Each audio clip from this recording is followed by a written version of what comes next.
देखिए प्रत्यय के विषय में जान लिए, 3 होते हैं, कृत को बता चुकी हूँ, तद्धित को भी बता चुकी हूँ, और तीसरा प्रत्यय क्या है, स्त्री। अब स्त्री प्रत्यय के बारे में जानेंगे। देखिए पहला ही शब्द क्या हमारा है, स्त्री है ना। जब भी अगर इसमें पूछा जाए कि स्त्री प्रत्यय में किस लिंग का प्रयोग होता है तो इसी में ही उत्तर छुपा है। किस लिंग का प्रयोग करते हैं, स्त्री लिंग का ही प्रयोग करेंगे। अब यह स्त्री प्रत्यय में यानी क्या होता है, इसमें पुल्लिंग, जितने पुल्लिंग होते हैं यानी पुरुष होते हैं वह उसका क्या हो जाता है, स्त्री हो जाता है। देखिए आज ये तीसरा जो प्रत्यय है स्त्री प्रत्यय की परिभाषा यानी पुल्लिंग शब्दों का स्त्रीलिंग में बदल जाता है। यानी क्या होता है इसमें, स्त्री प्रत्यय यहीं पे दिया ही है ना, स्त्री प्रत्यय। अब तो कृत में हमने क्या किया था, क्रिया के अंत में प्रत्यय जोड़े थे, तद्धित में संज्ञा सर्वनाम के अंत में जोड़े थे। स्त्री में क्या है कि पुल्लिंग का स्त्री में बदल जाना ही स्त्री प्रत्यय कहलाता है। अब स्त्री प्रत्यय के भी अंतर्गत आते हैं, पहला है टाप प्रत्यय, देखिए दूसरा है टाप डाप, तीसरा क्या है, चाप प्रत्यय। लेकिन आप लोग के सिलेबस में क्या दिया हुआ है, टाप प्रत्यय को ही दिया है। प्रत्यय में टाप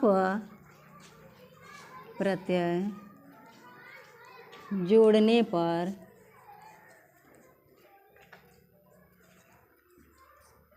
टाप प्रत्यय ही शेष बचता है। ठीक, अब देखिए हमने ऐसे बता दिया टाप प्रत्यय, यानी टाप प्रत्यय में क्या होता है, स्त्री प्रत्यय में टाप प्रत्यय जोड़ने पर भी टाप प्रत्यय ही शेष बचता है। अब इसी को जोड़कर, जबकि हम स्त्री प्रत्यय आगे ही बता दिए हैं, पुल्लिंग शब्दों को स्त्रीलिंग में बदल जाते हैं। जैसे हमारा पुल्लिंग शब्द होता है राम, ये हमारा राम क्या है, अकारांत शब्द है। अब राम का स्त्री क्या हो जाएगा, रमा हो जाएगा। ठीक है ना, क्या हो जाएगा, रमा हो जाएगा। तो अब देखिए रमा रमे रमाह, इसका भी जब रूप चलता है तो इसमें क्या कह रहा है, टाप प्रत्यय में हमेशा स्त्रीलिंग का ही रूप चलता है। और ऐसे इसमें होते हैं, पहला है टाप, दूसरा है डाप और तीसरा है चाप, और होते हैं। लेकिन क्या है, मुख्य रूप से सिलेबस में जब टाप प्रत्यय दिया है तो हम इसी को क्या करेंगे, पढ़ेंगे।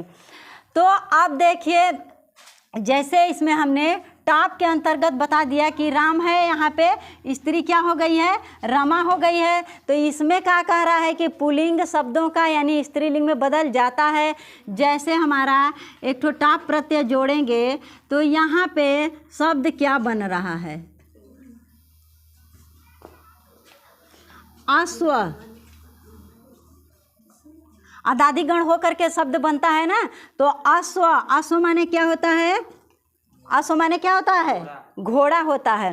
तो अब देखिए यहाँ पे अश्व का अर्थ जान गए, घोड़ा होता है। अब हम इसमें टाप प्रत्यय को जोड़ेंगे तो हमारा क्या बन जाएगा, यानी कि हाँ अश्व बन जाएगा। जैसे हमने राम पुल्लिंग है तो रमा कर दिया स्त्रीलिंग, तो उसी तरह से अश्व था तो टाप प्रत्यय जोड़ेंगे, यानी उसके लास्ट में जब भी कोई शब्द के लास्ट में आ की मात्रा जुड़ जाता है वह क्या हो जाता है, स्त्रीलिंग हो जाता है। तो अब यहाँ अश्व माने घोड़ा था, टाप प्रत्यय हमने जोड़ा तो शब्द क्या बना, यानी क्या प्रत्यय बना, तो अश्वा बना। अब अश्वा माने क्या हो जाएगा, घोड़ी हो जाएगी। ठीक है, उसके बाद अज है, अज मिस का होता है, हाँ। तो अब इसमें हम टाप प्रत्यय जब जोड़ेंगे तो क्या बनेगा, अज का हमारा हो जाएगा अजा।